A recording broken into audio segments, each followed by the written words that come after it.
Hi guys, and welcome to the World of Tanks patch 9.17 test server with Only Gamer. This is quite a big patch this time. Wargaming have introduced an entire new tech tree, well, at least a partial tech tree at the moment.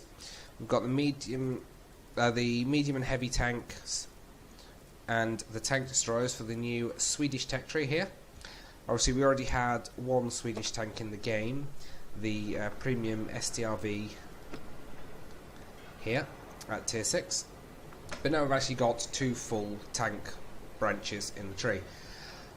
It's not the only thing they've introduced in this patch. We're getting a bunch more HD models, we're getting some reworking of certain maps, more HD minimaps, and quite significantly a change to the over-penetration mechanics.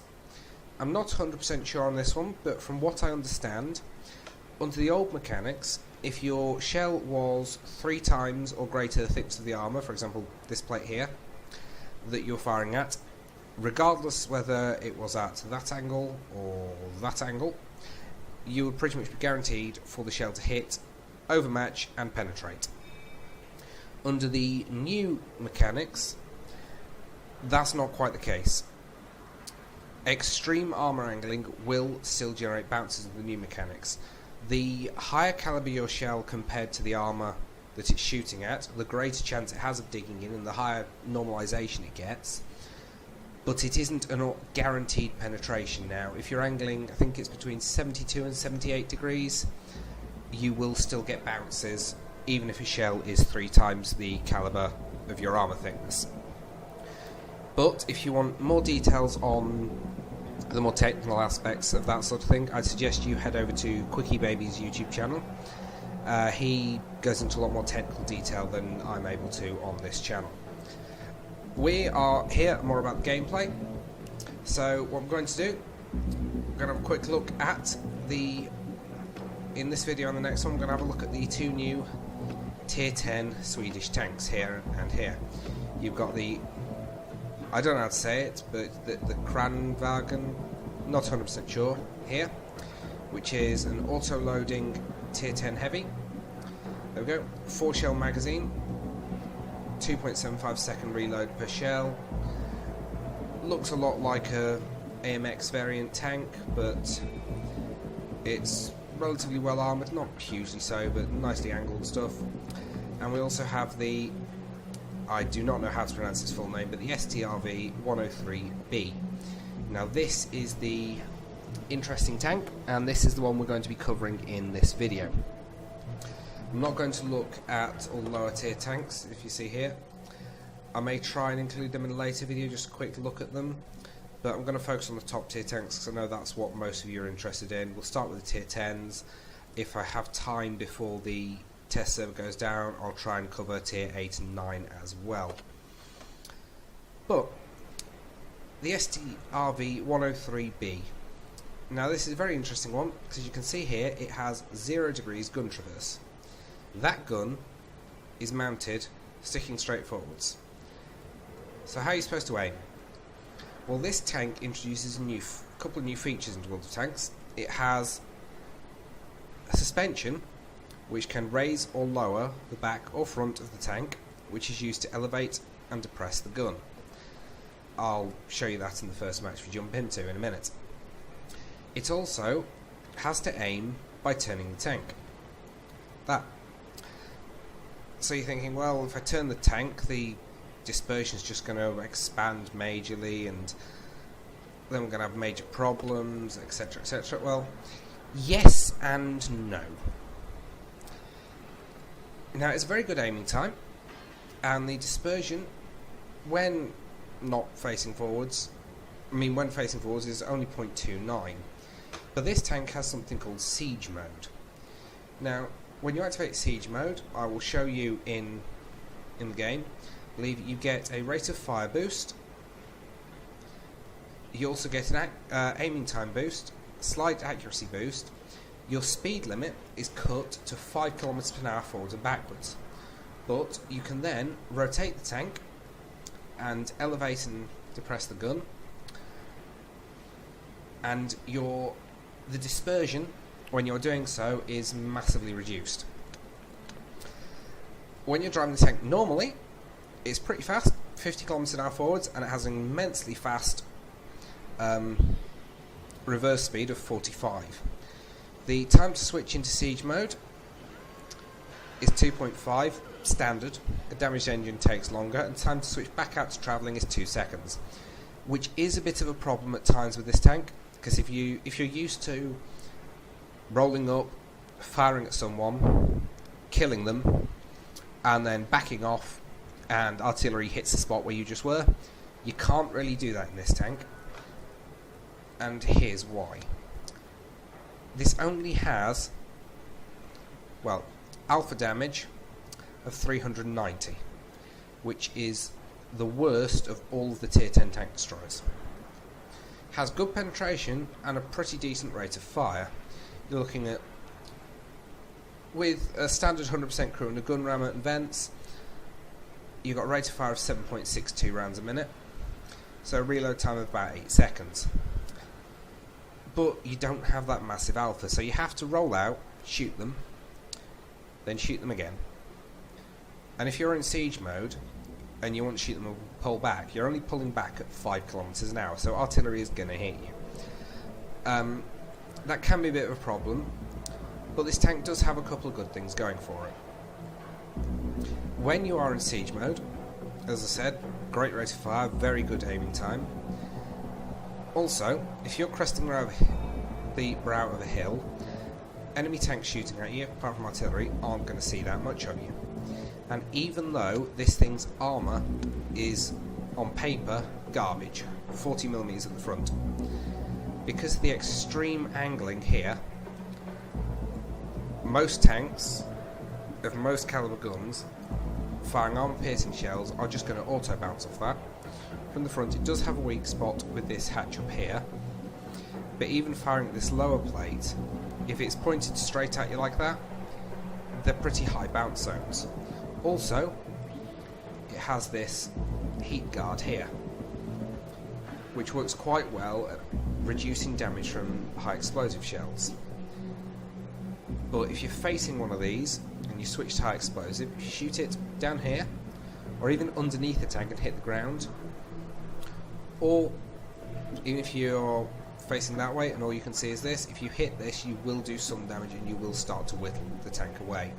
But with armour piercing shells, unless you can fire down into it if it's pointing down, or up into it if it's elevating, it's very bouncy on the front for calibers up to 105mm, around that point, so you know, medium tank guns, etc. But hopefully I will be able to show that in the game. Hopefully people aren't just going to be spamming gold ammo, but this is the test server, so we will see what we will see. Personally, I'm going to stick to using the standard APCR. I believe it's one of the only tank destroyers that gets APCR, and this has an immense firing shell velocity of, I think, around about 1500 meters a second. And that's just amazing. You also get premium APCR, but you don't really get much of a penetration boost. It goes from, well, if we have a look here, average penetration of 308 to 350. So for the credits, you're looking at 4,800 credits a shot, or 12 gold, so it's not massively expensive, but you're only doing 390 average damage. So, nah, use it if you're going to use it. I'm going to try not to use it for the purpose of this video. But anyway, that's enough of me waffling on about the tank. It is a very pretty thing. Let's jump into a game and just see how it runs, the siege mode and what have you.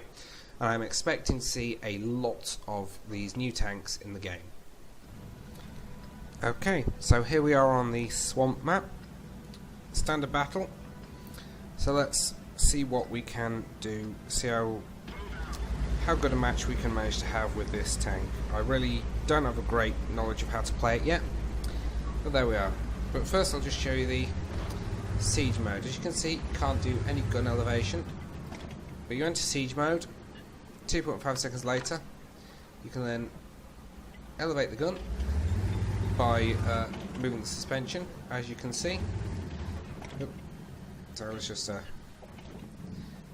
do good depression.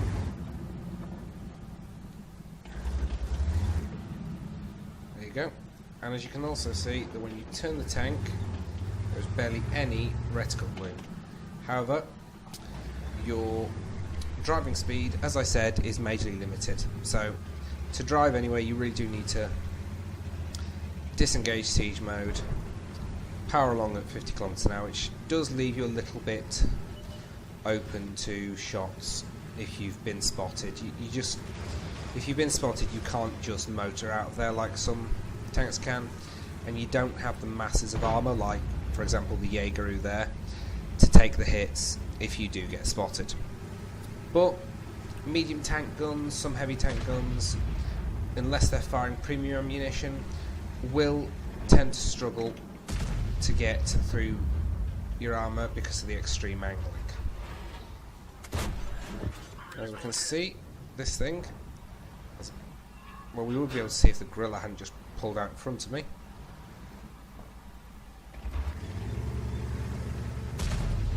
It has an insane accuracy.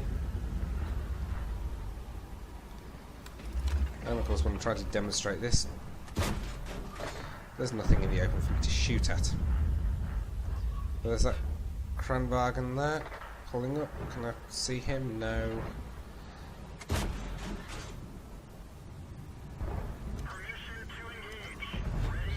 And the gorilla's just gone and pulled in front of me again.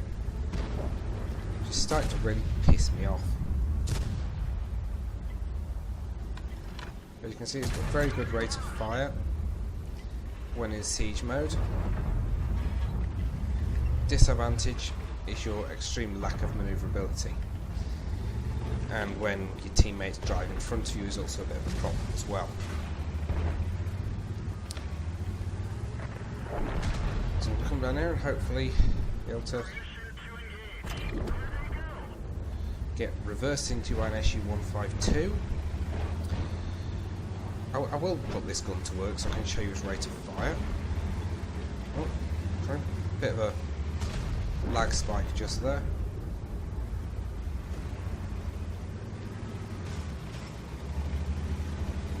Let's try and get into a position to shoot him.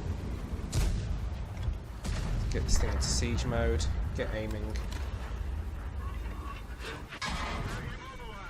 And I'm being shot in the side by Gorilla 15. As you can see, the rate of fire once you get this thing in siege mode is pretty good. But I need to get out of here because I'm taking shots at the flank, which is not good. So we get down to the low ground. Can't be shot by the STRV and Gorilla 15 that are sat over there. So no, they're sat over there because that's where the shots are coming from, and that's where people always sit.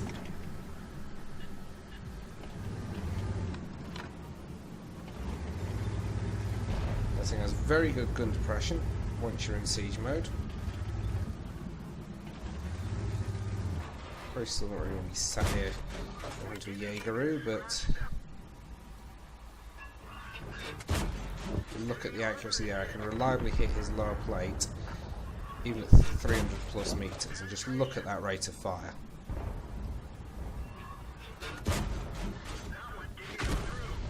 Unfortunately, the STRV103b was able to get a shot into me, but you see, if you can get this in a position where you're not facing Death Stars and you haven't just lost half your health trying to get into a position to shoot at something because your teammate kept driving in front of you. But this is the test server and it is tier 10, so I really shouldn't have expected much. You can see how good a rate of fire that thing gets, something like just over 10 rounds a minute with siege mode activated. So I know it's not necessarily the best look, but I won't ever say I'm the best player in the game. I am a Joe average player. I don't own any tier 10s myself yet. I only have tier 9s. But I thought I'd get on the test server, give you guys a preview anyway.